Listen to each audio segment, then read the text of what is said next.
So hello guys, কেমন আছো সবাই? আমি খুব ভালোই আছি, বাট ঘুম ঠুম নেই। আর প্রতিদিনের মতো আজকেও লেট করে ফেলেছি, 1 ঘন্টা পরে ঘুম দিয়ে উঠেছি, খুবই টেনশনে চলে এসেছি। আর আজকে আমাদের সেম ব্যাঙ্কোয়েটে কাজ, বার্সেলোনা ব্যাঙ্কোয়েটে। আর দেখতেই পাচ্ছ, ঢুকে দেখছি কাজ শুরু হয়ে গেছে। আমি নিচে ফুটেজ নিতে যাচ্ছিলাম, এগুলো আলাদা পরে কাজ হবে, বাট অরিজিনাল জায়গায় ফুটেজ শুরু হয়ে গেছে, দেখতেই পাচ্ছ। এরা কাজ শুরু করেছে, আমি এখন এন্ট্রি করছি। আর গিয়ে অবশ্য বেশিক্ষণ হয়নি, 10 মিনিট হয়েছে তো কাজ শুরু হয়েছে।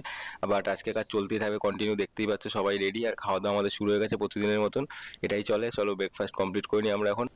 আর কালকে ছিল আমাদের সঙ্গীত আর মেহেন্দি, তো কালকে সেরকম চাপ ছিল না, বাট আজকে ওয়েডিং ডে, তাই জন্য যতই আড্ডা মারি, আজকে সারা রাত কাজ করতে হবে 5টা অবধি। তো চলো, তাই জন্য একটু এনার্জির দরকার, খাওয়া দাওয়া করে নিয়ে আবার কাজ লেগে পড়েছি। এখন চলছে হলদি, সকালে ছিল একটা নর্মাল পুজো। এদের জানি না কি এত পুজো হয়, বাট চলতেই থাকে, জানি না সবার রিচুয়াল সবার কাছে। তো ওই যে এই বেচারা টেনশনে পড়ে কি কথা বলছে জানি না, আর আমরা একটু ওখানে একটু আড্ডা মেরে নিলাম।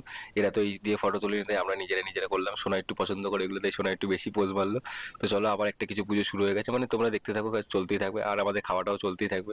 তো চলো এখন লাঞ্চ টাইম, লাঞ্চটা করে নিই। বেশ অনেক কিছু খাওয়া দাওয়া হলো, যদিও আগে নিরামিষ সেরকম খেতাম না, বাট এখন এই ব্লগ করতে করতে ফুটেজ নিতে এটা ওটা খাওয়া হয়ে যাচ্ছে, তো দেখছি ভালোই লাগে মিষ্টি মিষ্টিগুলো। তো তারপর একটুখানি গেটিং রেডি মারলাম, জিনিসপত্র একটু ক্লোজ শট নিলাম। তো আবার বিকালবেলা এখন বেরোবে, বারাতের আগে যে পুজোটা হয় সেই পুজোটা করে নিলাম। এখন ডান্স শুরু হয়ে গেছে এদের, এখন বেরোনোর আগে ডান্স হবে মোটামুটি আধ ঘন্টা 1 ঘন্টা। তো কান একদম ঝালাপালা হয়ে যায়, কারণ বন্ধ ব্যাঙ্কোয়েটের মধ্যে ডান্স মানে এইগুলো চলে, ঢোলগুলো প্রচণ্ড সাউন্ড। আর কালকে যেহেতু রাত্রিবেলা মানে কন্টিনিউ ঘুম হচ্ছে না, পরপর সিজন চলছে, তাই মানব ঘুমিয়ে পড়েছে বেচারা গাড়িতে একটুখানি। আমার কোনো মানে অপশন নেই, আমি গাড়ি চালাই সবসময়, তাই আমার ঘুমানোর কোনো চান্স নেই। এরা মাঝে মাঝে টুকটাক একটু ঘুমিয়ে নিতে পারে। আর আজকে আমাদের কাজ হচ্ছে মাদার ব্যাগস মিউজিয়ামে, এর ভিতরে অনেকগুলো ব্যাঙ্কোয়েট আছে, তার মধ্যে আমাদের কাজ হচ্ছে ক্রিস ব্যাঙ্কোয়েটে। তো আমরা নিচে গাড়ি পার্ক করে চলে এসেছি ক্রিস ব্যাঙ্কোয়েটে। দেখতে পাচ্ছ ওয়েল ডেকোরেট, খুবই সুন্দর ব্যাঙ্কোয়েটটা, মানে প্রতিটা ব্যাঙ্কোয়েটই এখানে এরকম, প্রতিটা ফ্লোরে 3-4টে করে ব্যাঙ্কোয়েট আছে। আর দেখতেই পাচ্ছ ওপরে কি ঝুলছে আমি আর ডিটেলসে বললাম না। তো চলো ব্যাঙ্কোয়েটে, এখন ওরা অলরেডি গেটিং রেডি সব নিয়ে রেখেছে, মানে মেয়ের গেটিং রেডি আর ডেকোরেশন। তো আমরা এখন বারাত ঢোকার এন্ট্রিটা মারছি, এন্ট্রিটা মেরে তারপরে বিয়ের কাছে বসবো। আর আজকে দেখতেই পাচ্ছ একটু ডিফারেন্ট বিয়ে, মানে এই বিয়েটা এখন নতুন চলছে ট্রেন্ডিংয়ে, মানে গান করে বিয়ে হয়, মানে সবই রিচুয়ালস হয় বাট গান করে। তো চলো বিয়ে চলতে থাকুক, আমাদের খাওয়া দাওয়া চলতে থাকুক। তো রাতের স্ন্যাক্স খেয়ে নিলাম, সন্ধ্যাবেলার টিফিন, তাও আমরা 9টার সময় সন্ধ্যাবেলা টিফিন খাচ্ছি, 9টা 10টায়।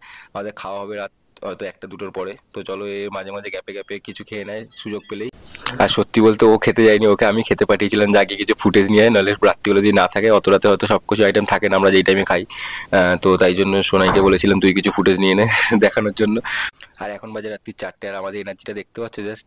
আর চলো এখন ডিনার করা যাক, রাত্রি 4টের সময়, আবার কালকে সকালে দৌড়াতে হবে। তো চলো এখন কাপেল শ্যুট হবে, আর আমি মশলা কোকটা খুব ভালোই খাই, তার মাঝখানে কাপেল শ্যুট হয়ে গেছে, পুজো পুজো হয়ে গেল, এখন কাপেল শ্যুট হচ্ছে। আর দেখো সোনাইয়ের মধ্যে এনার্জি দেখো, রাত্রি 5টার সময়। আর এখন গাড়িতে উঠেছে 7 থেকে 8 জন আমার গাড়িতে, মানে 7 জন উঠে যায়, 2-3 জনের ব্যাগের ওয়েট আছে। আর রাস্তায় যেতে যেতে দেখছি এই কিছু গাড়ি আমাদের ব্লক করেছে, মানে সব গাড়িকে ব্লক করে চালাচ্ছিল। তো এদের সাথে আমি একটু, জানোই তো কিরকম, আমি একটু রেস করে নি সঙ্গে এদের সাথে, বাট ক্যামেরা কেউ করেনি, তাই জন্য